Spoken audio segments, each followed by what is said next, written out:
Louvado seja Deus. Nós vamos ler Apocalipse capítulo 3, a partir do versículo 7.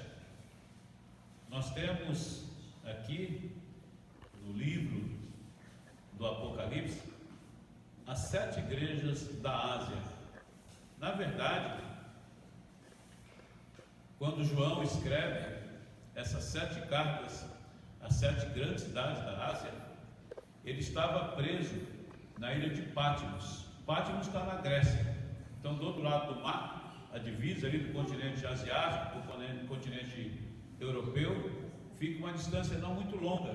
E João, preso ali na ilha de Patmos, ele começa numa revelação por Cristo Jesus, que se apresenta a ele, a escrever essas 7 cartas às 7 igrejas. E ele dirige ao anjo da igreja. Ele vai falar ao anjo da igreja, o pastor dessas igrejas. Na verdade, nós vamos descobrir, depois de lendo isso, que uma das igrejas, ou algumas das igrejas, tinham uma característica bem específica, né?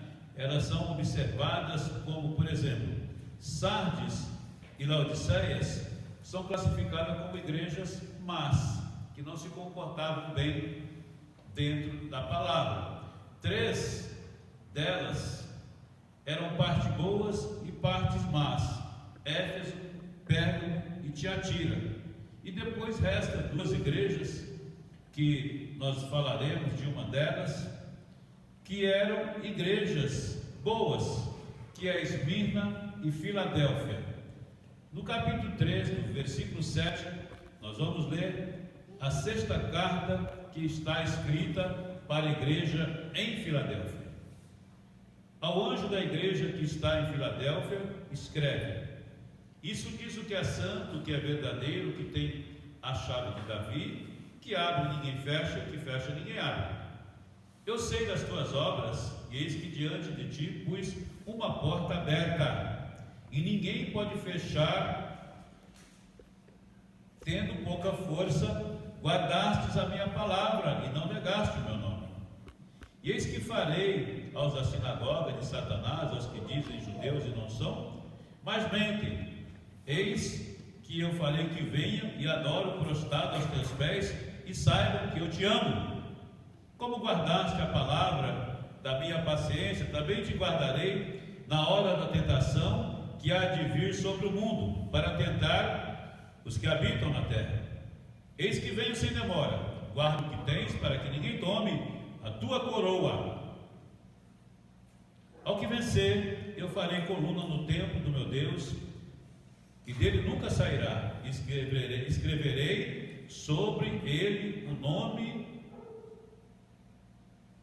do meu Deus, e o nome da cidade do meu Deus, a nova Jerusalém, que desce do céu, de meu Deus, e também o meu novo nome. Quem tem ouvido, ouça o que o Espírito diz às igrejas. Amém? Podeis assentar.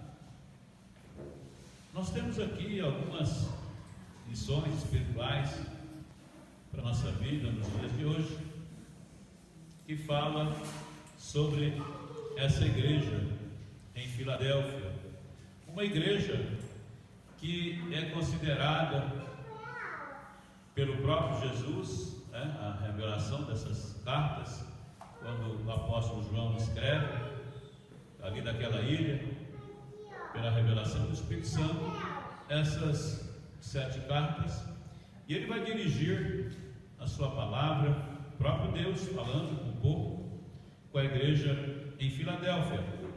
Filadélfia era uma cidade que era conhecida como a cidade do amor. Eu não lembro o nome agora dos que construíram e que fizeram, edificaram, mas eu sei que Filadélfia, na época daqueles homens que dirigiam, quem constrói a cidade de Filadélfia, ele constrói para o seu irmão. Naquela época os reis brigavam entre si, querendo um tomar um filho e matava o outro para tomar, para ficar na sucessão. Mas nesse reinado, nessa história de Filadélfia, foi diferente. Ele, em vez de matar o irmão dele, brigar com o irmão dele, não. Ele construiu uma cidade em homenagem ao seu irmão. Então ele prova que ali haveria amor. Então a igreja em Filadélfia, ou a igreja Filadélfia, ela é uma igreja que tem amor. Ela é uma igreja que não quer para si. Ela não é uma igreja que olha o seu eu. Ela é uma igreja simplesmente que quer o bem do próximo. O primeiro mandamento vai dizer: amar o Senhor seu Deus acima de todas as coisas. E o segundo, amar o teu próximo como a ti mesmo.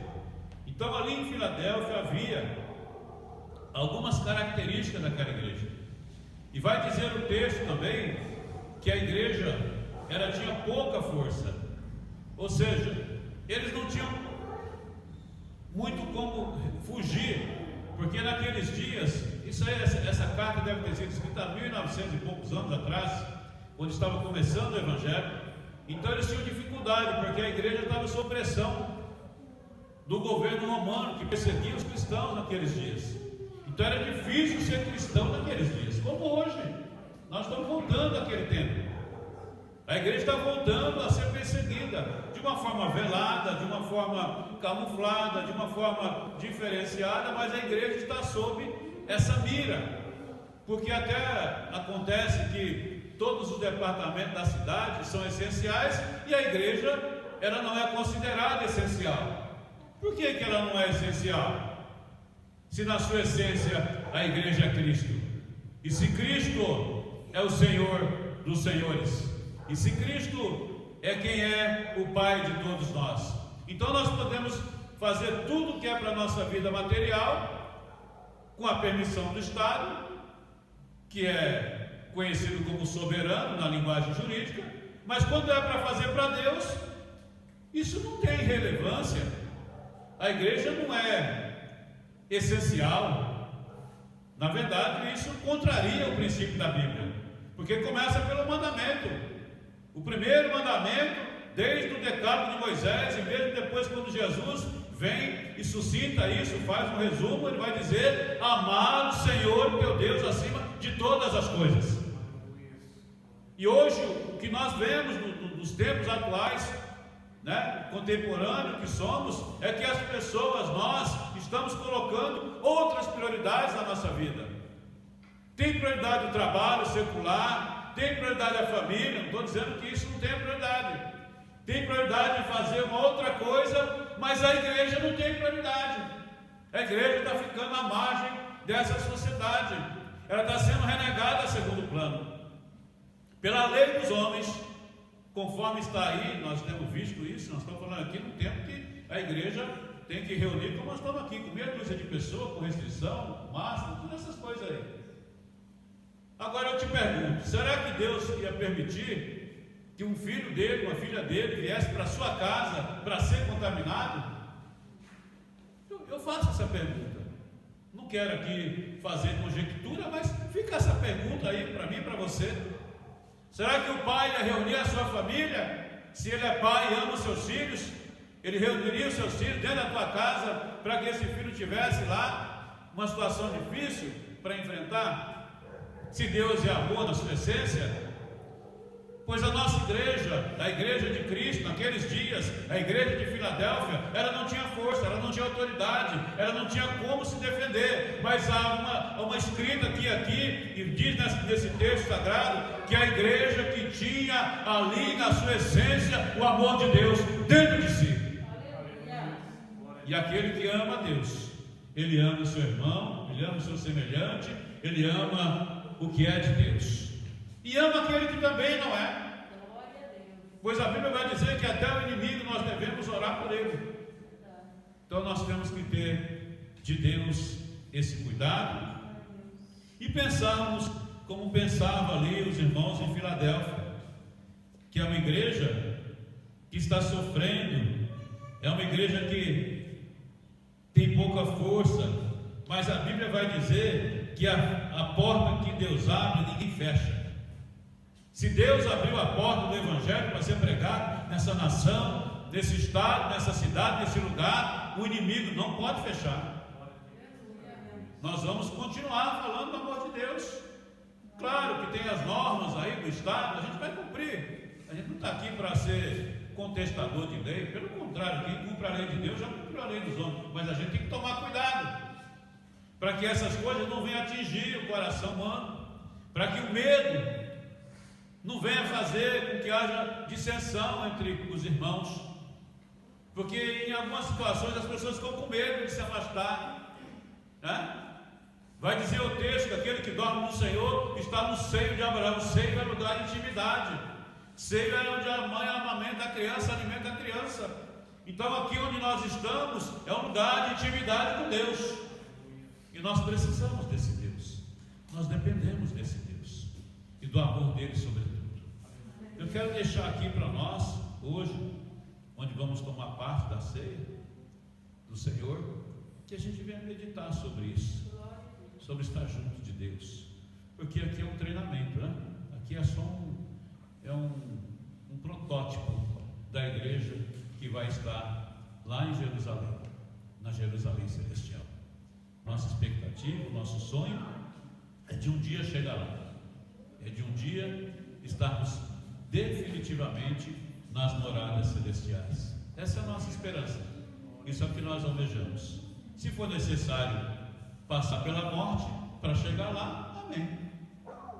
Se for necessário passar no corpo transformado, incorruptível de glória, arrebatado, glória a Deus, louvado seja Deus. Agora, e se não for? E se eu tenho que morrer? Não tem como a planta nascer se a semente não for enterrada. A semente tem que ser enterrada, e ela vai ficar um tempo lá na escuridão, ela vai permanecer na inércia aparentemente um tempo, mas um dia essa semente vai brotar, ela vai voltar e vai dar uma árvore que vai ter folha, flores e frutos. Então nós já fomos mortos para o mundo, para o pecado, e nascemos para Deus, e aí também seremos tirados desse mundo com as mãos de Deus. Amém, igreja? Louvado seja Deus. Que você possa meditar nessa palavra e saber que a igreja em Filadélfia é a igreja do amor.